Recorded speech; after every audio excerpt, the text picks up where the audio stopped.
Hi, we're back again with the Care Girl podcast. Today I'm here at Harrison LLP with Kim Martin, attorney Kim Martin. She is a partner here at the firm. They handle estate planning. Am I correct? Yes, Yes, we're yes. kind of a very Boutique. large boutique estate planning firm. Yes, this is a very, very, very special guest that I've been trying to run down for the whole year. And I mean, I finally got on her calendar back in August.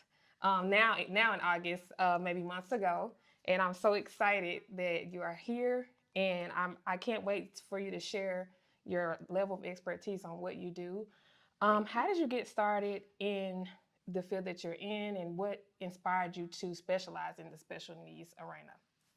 Well, I've always been an estate planning attorney since I started practicing, but I started my career as a tax lawyer, and then years into that, I took time off and I had kids. And my second child, my son Finn, who is now 17, was diagnosed with autism when he was 2. And that just, it rocked my world the way that that kind of diagnosis always rocks everybody's world. And I think that the way I was able to feel like I had a little control over that situation was that I decided I wanted to specialize in special needs work. So I reinvented my practice basically, and now I am a special needs estate planner. And that's kind of a combination between conventional estate planning and benefits planning. I love it. I love it. How long have you been here at the firm? This is my second year here, Okay, okay. so Pretty new. relatively new. Yeah. Relatively new. We are on the 20th floor. Peachtree Street is a beautiful building, and it took me a while to get here, but I am Sorry I about the parking. I am so glad that I'm Welcome to here. Midtown Atlanta Welcome to Midtown and the Atlanta. delightful parking I situation. want to know your journey with your son. Like how did you make it through and figure out different ways, and how can you tell other parents like what they're going through, you know? Yeah, I mean, I always find that the easy thing to tell people is how hard it is to be a special needs mom because, I absolutely had my share of waking up in the middle of the night and thinking, what in the world is going to happen to him? What's going to happen to me? I don't know if I can keep doing this. And I have had my moments, I'll admit, where I just said, that's it, I can't do anymore. And I kind of looked around and waited for the universe to go, okay, that's okay, you can stop now. And that doesn't happen when you Yeah. decide that. So, I think I have done this just like everybody else does it. I've just done the best I can with every single day and just kept on keeping on because there's really nothing else you can do.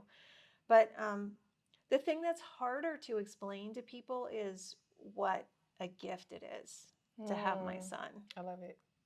He's this pure, beautiful human being. Yeah. He is the sweetest, most honest person I've ever met. Yeah. So I feel like I, I have had to rise to the occasion Yeah. to be his mom. And it's made me into a better mom. And in fact, it's probably made me into a better lawyer. Mm, I love that. So, what type of things do you help families? What services do you do so everyone can know? Well, a lot of what I do, probably the majority of what I do, is I do special needs planning. So, as I said, that's a combination of doing a conventional estate plan that would involve a will or maybe a revocable living trust. But then, because we have a child in the mix that's probably going to qualify for benefits or maybe is already on benefits, and we have to plan for that child, then the planning also extends to using a special needs trust. And that's essentially a basket that holds assets to take care of the child in a manner that causes those assets to be an exempt resource for benefits purposes. Okay. So, if a family, what at what stage does a family need special needs planning? Whenever they're ready to do an estate plan, I have families come in when their child is 1. I have families come in when their children are in their teens. Sometimes I do planning for people whose children are older than I am. Okay. So Okay. it's I think the sooner the better, because we never know what's going to happen. But Right. you know, it's something that you should just do when you're ready. And then another thing that I do, and this is more focused on a certain age, but when our kids turn 18, Mm-hmm. they are legally adults, no Right. matter what's going on with them. Yes. So I do a lot of work with families to petition for guardianship over their children. So that's when you go to a court and you ask the court to find that the child lacks the capacity to make decisions about their own care. And then if the court does find that that's the case, then they will name somebody, usually a parent, as the guardian for that child. Okay. And then the third thing that I do is this very specific thing. I work in consultation with divorce lawyers Mm. if there's a child that has special needs in a family where there's a divorce happening. And the reason that they need me to work with them is because child support is considered income to the child by Social Security. So if we have child support being paid directly for the benefit of a child who's looking to get on SSI or Medicaid, or usually both, Social Security, once the child is over the age of 18, they'll disregard the first $20 of that child support payment every month. And all the rest of it, $20. only $20. It's a personal allowance. Oh, okay. It's Okay, like the $20. toothpaste money. Okay. It's shampoo money. It's, just random. So they let the child have this $20 monthly personal allowance that they don't pay attention to. But all the rest of the child support will offset SSI dollar for dollar every month. So SSI is this year in 2023, it's $914 a month. Mm-hmm. So if we have $1,000 a month, let's say, getting paid in child support, and we disregard $20, that leaves us with $980, and that's going to completely wipe out the $914 a month of SSI. Because of the child support. Yep. So this is for, like, a mom who's now a single mom and taking care of an adult child who may have special needs. Mm-hmm. And that issue can disqualify the child from getting SSI. And in Georgia, if you don't have SSI, you also don't have Medicaid. So that's fixable. There are things you can do about it. Okay. So that's your niche and kind of like figuring it out. She's a ninja on figuring those things out. Okay. Yeah. We're not gonna give all the tea on that because it's a very detailed, but I think that that's very unique because I get so many calls. As you know, I do in-home care for medically fragile kids and adults, particularly more kids. And I get so many calls like, my child is 18, we can't get Medicaid, we can't do anything, and the families are struggling because everybody still has to work, and they can't take care of the child. I mean, they can't take care of the adult fully due to they don't have the cash for care. So that is the issue and the problem, and I think that there needs to be a little bit more awareness and a little bit more care in the sense of, like, people caring more about special needs kids, because I feel like the elderly and special needs are just underserved. Oh, absolutely. Underserved. We are so short on resources. And it doesn't help that the state of Georgia doesn't fund its Medicaid waiver. So we take the federal money that every state gets for Medicaid, but that's it. Most other states supplement the Medicaid fund. And they put more money into it. Right. And Georgia does we not don't. do So that. that's why the waiting lists are just over 7,000 people are on the regional planning list for Medicaid. So what other resources do those families have? Well, I mean, there are lots and lots of different kinds of Medicaid. There are over 30 kinds of Medicaid. So when I say Medicaid, it's almost meaningless. Right. But so assuming, though, that your child meets the definition of disabled and they don't have too many resources, they can't have more than $2,000 in non-exempt resources, and they can't have income like the child support, which you wouldn't think of as income, but it is as far as Social Security is concerned. So assuming they pass the income test and the resource test and they meet the definition of disabled, then they should qualify for SSI. And in Georgia, if you qualify for SSI, you also qualify for the type of Medicaid that is medical insurance. Right, right. Well, if your income is just extremely high, you have your doctors, surgeons, and all kind of people who have a high income, then that's not your like ideal family, right? Oh, no, I work with those With families all the everybody. Okay, time okay. because we're not looking at the family's resources. We're looking at the The child's resources. okay, So I'm I getting it actually now. have Okay, very wealthy families okay. who come to me because they feel like, my child is entitled to these benefits and I want him to get them. So we can't put money in the child's name. And this is where we go back to the special needs planning. The way that we could leave money to take care of that child and keep them qualified for benefits is to do an estate plan that includes a third party special needs trust. Mm, So then the wills would say, I leave everything for this child to the blah, blah, blah special needs trust. And it just sits there. It's essentially a basket, and it will hold whatever you put into it, and So are it's they an able to? exempt basket They're able to touch that at what point, or whenever they need it okay, or want it. okay. Hmm. And it doesn't just have to pay for needs. I mean, a special needs trust can pay to buy the child's plane ticket to go on a vacation, or Yeah. to buy them a computer or a video game, or it can be for fun things too. But the important thing is the source of the funds. So it's the type of trust that you would use in an estate plan is the third party special needs trust. And it's called that because it's designed to hold third party money, meaning Mm, money that belongs to anybody except the child. So it can hold mom and dad's money, it can hold grandma and grandpa's money, it can hold money from a friend who wants to be nice and make a gift to the child, but we can't put the child's money in there. So there's another type of special needs trust, and this is the trust we would use when we're doing our planning for child support, among other things. It's called a first party special needs trust, or sometimes you'll hear it called a self-settled trust, mm-hmm. or sometimes it's called a D4A trust. It's Okay. all the same thing. But it's called a first party trust because it holds first party money, and that means money that belongs to the child. Okay. So if the child inherits money from somebody directly, that's a problem. That's going to put them over the $2,000 means test. We can put that money into a first party special needs trust. And just like the third party trust, it's an exempt basket. The difference is the first party trust has a Medicaid payback at the end of the child's life. Okay. So What that's is a why Medicaid payback? that's Medicaid keeps track of all the money they spend to take care of you if you're Oh, on Medicaid for your whole lifetime. interesting.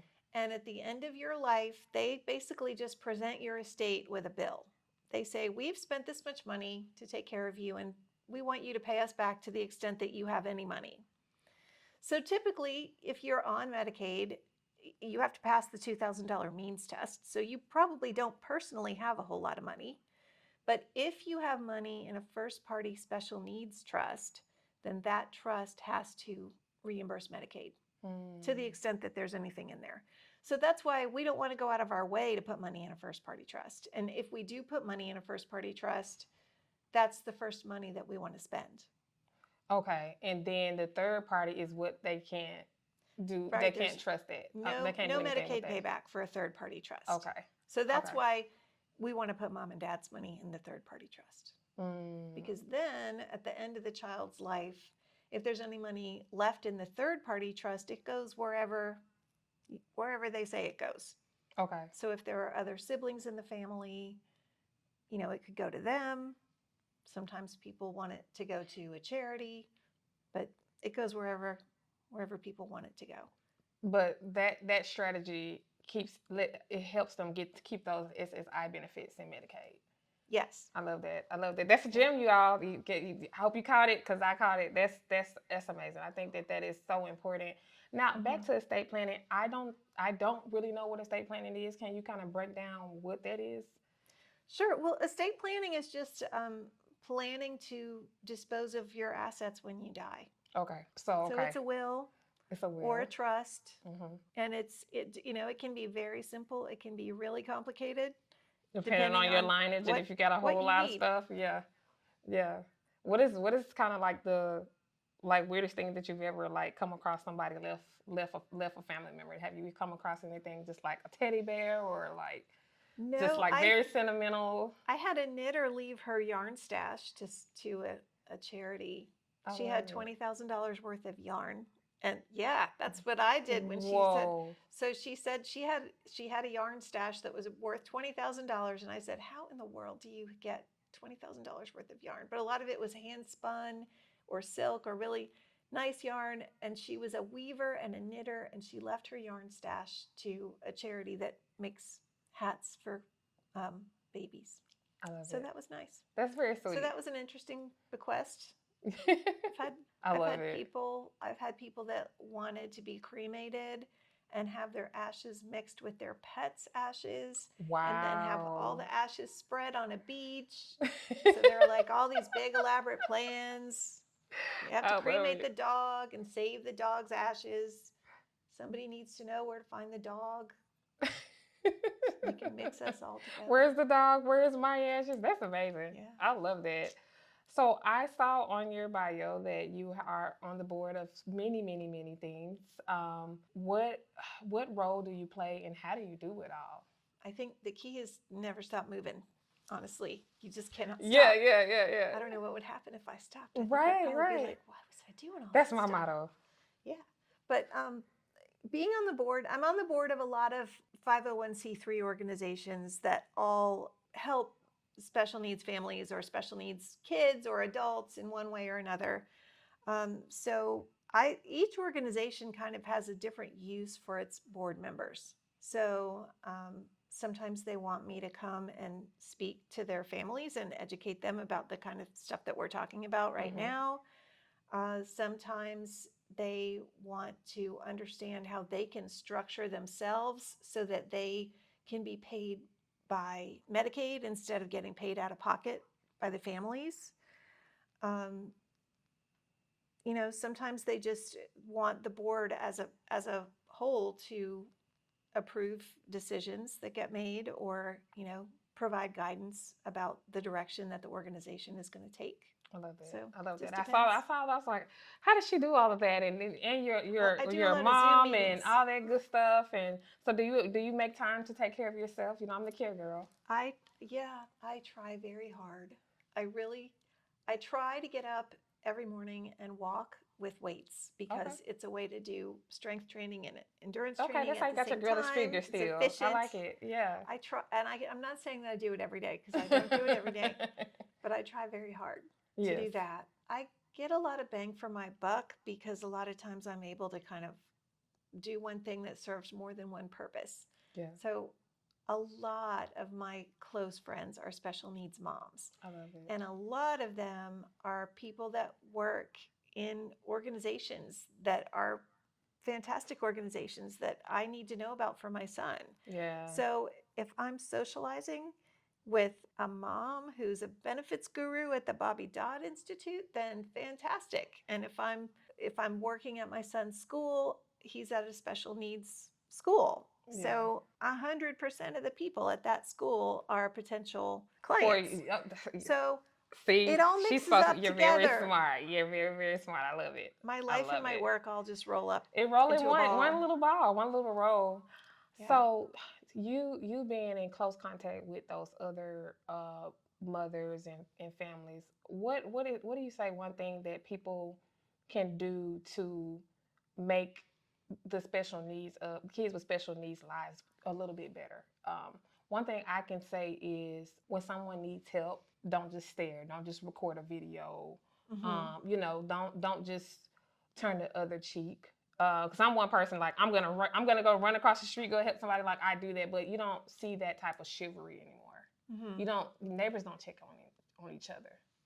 Yeah. I think something that I had to learn how to do as a mom and that has served me really well is, that saying, it takes a village to raise a child. I always feel like if you're raising a child with a disability, you don't need a village, you need an army. Oh. And so I would say my best advice for any special needs parent is build an army.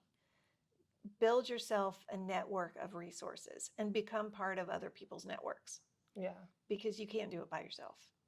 Yeah, I spoke to a mother who started a nonprofit called Shine, and I just was giving her the resources that my company provides, Gap, and all that stuff. Mm-hmm. And she quit her job. She has twins, two twins with autism, and she, it was so funny. She was just like, "Yeah, I can't. Nothing works for me. Like I have to be here, like with my kids. Like so she just."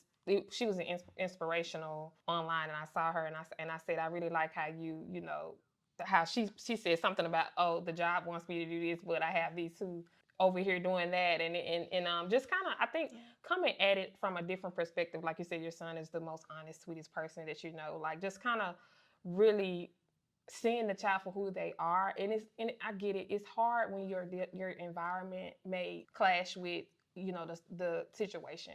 Mm-hmm. So kind of seeing the beauty of that child, and really just understanding, like, hey, what is he good at? What can we nurture? Mm-hmm. Versus like, I'm so stressed out. This is so hard. And I mean, parenting is hard. I have 3 boys. I don't know if you know that. I have a 16-year-old boy and 8 and 9. And they're all rambunctious. So Yeah.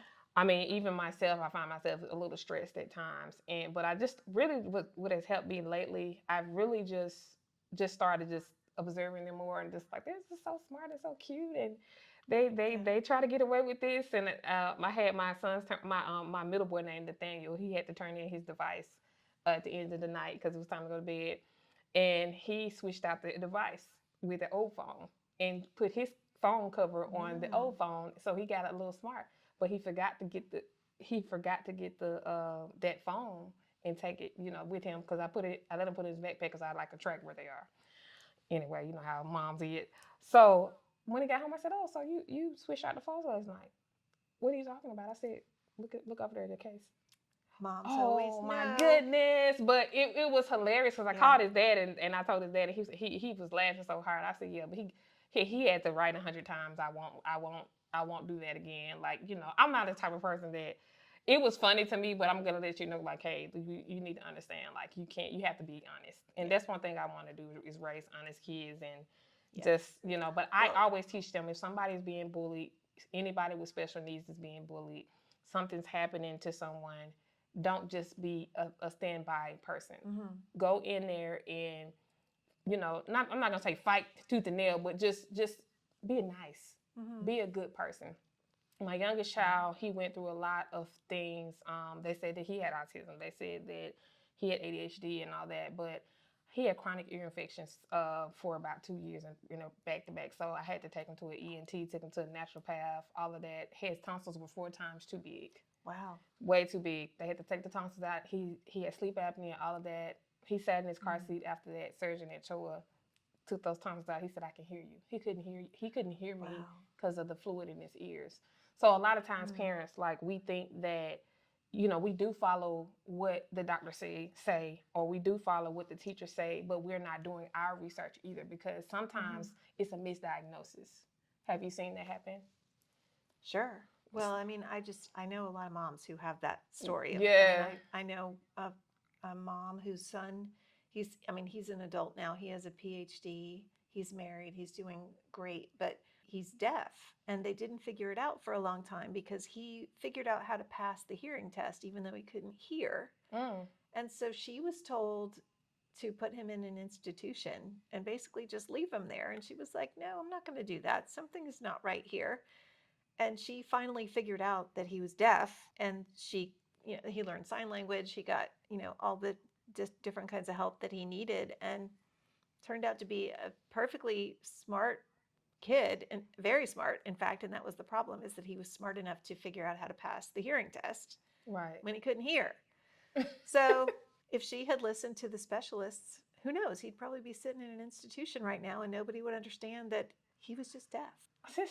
Since olden times, I don't know what olden times are, but I'm gonna say olden times.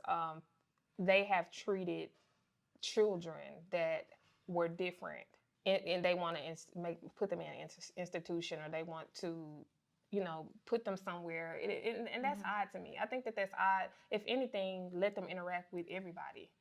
Right. you know, and that's I'm gonna come back to my original point on my child. I knew, you know, I had a brother who had Tourette syndrome and had some things going on. He with special education and all that. He's doing well now. Just bought his first house, and you know, he's a deacon in church and IT professional. So I mean, real estate agent. Like he did amazing. So he did need all of those different things. He needed medication and all that. So when I saw those things going down with my youngest son, I was like, okay, well, this happened in our family, but I made sure that I got him tested for everything. But when I was looking at him, I'm like, this man pays attention to everything. He does this, so it didn't click to me. I was like, okay, it's not the same thing that my brother was going through. It's something else, and you know, always congested, always, you know, things going on with him. Right. And as a mother, you have to follow that instinct in your heart that something's not right, you know. And Yeah. after that, you know, he got better, but he got thrown out of like 4 daycares. Wow. He got threw out of 4 daycares. They said something's wrong with your child. He's bad. He's this. He had sleep apnea, so that means that he wasn't sleeping well because he would stop breathing in his sleep. So Oh, he was wow. exhausted and tired. They said, well, he just wants to sleep. I was like, he's not sleeping at night. You know, I mean, I literally was in tears because Yeah. I was just like, nobody's trying to help me. They kept trying to bring people in and test them and do all this stuff because, of course, money. I mean, schools get money for the children. You know, children that are special needs as well. But my thing, can we actually make them happy and keep them can they be safe and not just be a number? You know, that was my main thing, and he's caught up now, and he's still a little behind in reading and things of that nature. But I don't want to be hard on him and just drill him. I want him to move at his own pace because a lot of times we force.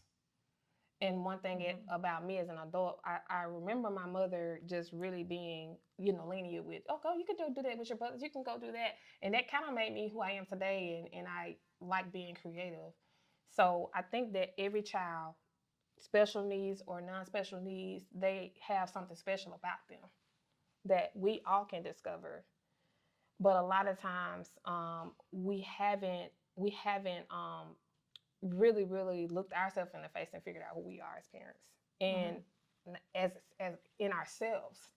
Yeah. So a lot of times we are in survival mode parenting. Right. Well, and I think our children make us into the parents that they need us to be. So we may start out as one kind of parent, but we are probably not going to finish that way. So I think you just have to listen to your child and figure out what kind of a mom they need. Yeah, I Or agree on dad. that. Mom or dad that they need. I agree. Where want to can pick on everybody dads. find you? I know you're working on a YouTube channel. I found you on LinkedIn. Let's give us all of your accolades of where you are. Oh, wow. Well, I mean, the best thing to do really is probably just look for my website, the firm website. Okay. The firm name is Harrison LLP. And so you can look at my profile on the website if you're looking for, you know, a bio or credentials or whatever. And then the firm made me this YouTube channel. I do not actually know how to post anything on the YouTube channel, but there's someone who does. So somebody's posting things on there for me. But if you go to YouTube and you do a search for Kim Martin Special Needs Law, that'll take you to the channel. And that has a bunch of workshops that I've done, mostly for parents. There are a few thrown in there where I'm speaking in front of lawyers. And we're trying to figure out how to move those to a different section. Okay. So you Because need they're a not different really section. going to be helpful to parents. But most of the talks are just designed to educate families about all kinds of things, about benefits and how they work and guardianship and what happens when your child turns 18. Yeah. Special needs planning. And you different said kinds you of do trusts. workshops for different. I know you were on the board for the Cobb special needs. Special needs Cobb. Okay. Yep. I've I done saw some a few of those for workshops, them. and their workshops are great. They're thank you. amazing.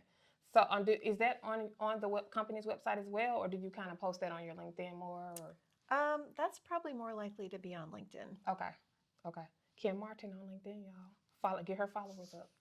Thank you. She's going to be an influencer on LinkedIn and I'm YouTube. still learning all this online stuff. You got it. You got it. I found you. I You found you. did. That is true. So I just want to thank you for coming on, and Well, I thank you for appreciate you. having I know me. you're about to head out of town Yeah. and paint the town red and all that good stuff, but I just really appreciate you having me on, and I hope that this helps, even if it's one family. Like I'm gonna send this to all my parents, and I can't wait Great. for them to meet you. Thank you so much. Well, thank you. And thank you for being such a great resource for families, too. You're part of the Army. Yes, I am. I'm part of the You gotta Army. be High part of five. the Army.